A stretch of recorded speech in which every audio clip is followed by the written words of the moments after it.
جمیلہ نگار سے کہتی ہے بس میڈم جی آپ ہمارا حساب کتاب کر دیں، بس بہت ہو گیا۔ نگار کہتی ہے کیا ہو گیا ہے جمیلہ؟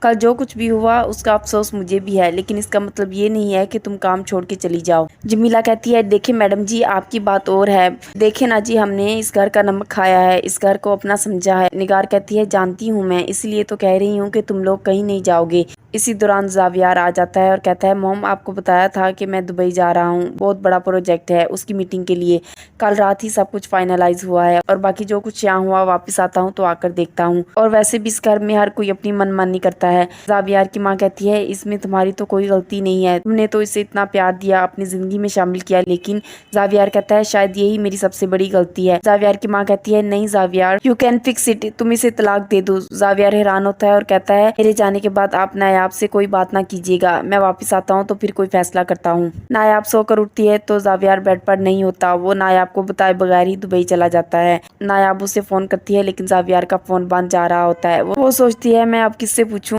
کل آنٹی نے جنید کے لیے اتنی عجیب سی بات کہہ دی، اب ان سے بات کرنا بھی مناسب نہیں ہے، لیکن اسی طرح چپ رہی تو گھر برباد ہو جائے گا، جھوٹے ملازم کی چال سے ہار ماننے والی نہیں ہوں میں۔ نایاب دادی کے پاس جاتی ہے اور کہتی ہے میں تو کہتی ہوں آپ انہیں پولیس کے حوالے کر دیں، دیکھنا وہ سچ ضرور اگلیں گے۔ دادی کہتی ہیں ارے بیٹا یقین تو مجھے پہلے بھی نہیں تھا کہ تم ایسا کر سکتی ہو، مگر افسوس بہت ہے مجھے، اگر تم شروع سے ہی مجھے یہ سب بتا دیتی تو نوبت یہاں تک نہ پہنچتی۔ لیکن سب سے زیادہ حیرانی مجھے اس بات پر ہے کہ جب تم نے زاویار کو ہر بات بتا دی تھی تو وہ بولا کیوں نہیں، چپ کیوں رہا؟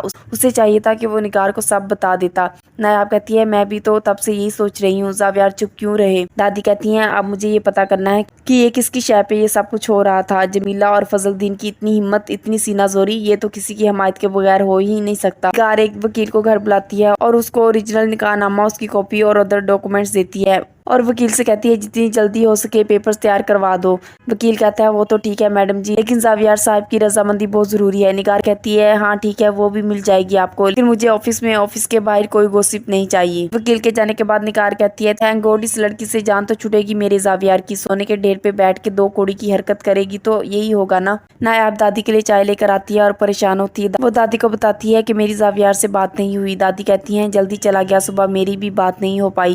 نایاب کہتی ہے تو دادی آپ کال کر کے بات کر لیں نا۔ دادی کہتی ہیں نہیں بیٹا دیکھو بغیر ثبوت کے بات کرنا بالکل بیکار ثابت ہوگا، میٹنگ کے لیے گیا ہے 2 دن میں آ جائے گا، اور میں یہ چاہتی ہوں کہ جب وہ آئے تو غضنفر کو سامنے بٹھا کر بات کروں گی۔ نایاب کہتی ہے مجھے بہت گھبراہٹ ہو رہی ہے دادی، میرا دل چاہ رہا ہے کہ بھاگ کے اپنی دادی کے پاس چلی جاؤں اور لپٹ کے اتنا رہوں کہ میں مر جاؤں۔ دادی اس کو تسلی دیتی ہے کہ میں ہوں نا تمہاری دادی، پریشان ہونے کی ضرورت نہیں ہے۔ اسی دوران زاویار کی کال آتی ہے، زاویار سوری کرتا ہے اور کہتا ہے کہ صبح آپ کو بتا کے نہیں جا سکا۔ دادی زاویار سے کہتی ہیں کہ اس گھر کی اور تمہاری خوشیاں دیکھنے کی آرزو تھی میری، لیکن اس گھر میں جو کچھ ہو رہا ہے کیا کہوں۔ اس کے بعد زاویار کہتا ہے میں واپس آ جاؤں تو بات کرتے ہیں۔ زاویار کچھ کہنا چاہتا تھا دادی سے لیکن کچھ کہہ نہیں پاتا۔ دادی نایاب سے کہتی ہیں میرا خیال ہے کہ زاویار تم سے بات کرنا چاہ رہا تھا لیکن بولا نہیں، پھر نایاب کو تسلی دیتی ہیں کہ سب کچھ ٹھیک ہو جائے گا، گھبراؤ نہیں۔ زاویار کی دادی تانیہ کی ماں دردانہ کی جائیداد میں حصے کی بات کرتی ہیں اور کہتی ہیں کہ انہوں نے تو کبھی بزنس میں بھی اپنا حصہ نہیں مانگا، تو نگار کہتی ہے بی جی یہ اچھی بات تو نہیں کہ دردانہ کی بیماری کا سنتے ہی انہوں نے حصے کی بات کر دی،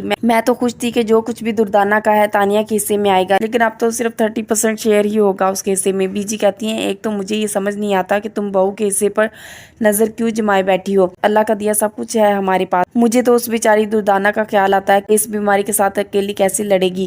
غضنفر کہتا ہے بی جی اس کا اکیلے زندگی گزارنے کا فیصلہ اپنا تھا، یاد ہے آپ کو کتنا سمجھایا تھا۔ بی جی کہتی ہیں کیوں نہ ہم دردانہ کو اپنے گھر لے آئیں، اس کا اکیلا پن دور ہو جائے گا، جو بھی باقی کی زندگی ہے وہ اپنی بیٹی کے ساتھ گزار لے گی۔ نگار اعتراض کرتی ہے اور کہتی ہے کہ دردانہ کو اس قسم کا مشورہ مت دیجیے گا، ایک تو مجھے اپنے گھر کی پرائیویسی بہت عزیز ہے، اور دردانہ ایک خوددار عورت ہے، کبھی بھی اپنی زندگی اپنی بیٹی کے گھر گزارنا پسند نہیں کرے گی۔ جویریہ اپنی ماں نگار سے کہتی ہے کتنی ڈھیٹ ہے یہ نایاب، جتنی انسلٹ کروائی ہے، مجھے لگا تھا تھوڑی دیر میں چلی جائے گی لیکن ابھی تک یہیں پڑی ہے۔ ماں کہتی ہے چلو اس بیچاری کو چند دن اور عیش کرنے دو، پھر یہ سب کہاں نصیب ہوگا اسے، سب کچھ ایک سویٹ ڈریم کی طرح رہ جائے گا۔ جویریہ پوچھتی ہے وہ کیسے؟ نگار کہتی ہے وہ ایسے کہ زاویار واپس آتے ہی اسے ڈیورس دے دے گا۔ اسی دوران نایاب یہ ڈیورس والی بات سن لیتی ہے اور بے ہوش ہو جاتی ہے، اسے فوراً ہسپتال داخل کروایا جاتا ہے۔ وہاں اس کا ٹریٹمنٹ ہونے کے بعد ڈاکٹر نگار کو بتاتی ہے کہ اس کی حالت اب خطرے سے باہر ہے اور جلد ہی اسے ہوش آ جائے گا، وہ بچے کی ماں بننے والی ہے۔ نگار یہ سن کر حیران ہو جاتی ہے اور اپنے تاثرات پر قابو پاتی ہے اور ڈاکٹر کو کہتی ہے کہ ابھی اس کو یہ بات مت بتائیے گا، میں اسے سرپرائز دوں گی، اور ویسے بھی زاویار بھی گھر پہ نہیں ہے تو ہم گھر میں ایک گرینڈ پارٹی آرگنائز کر کے ان کو سرپرائز دیں گے۔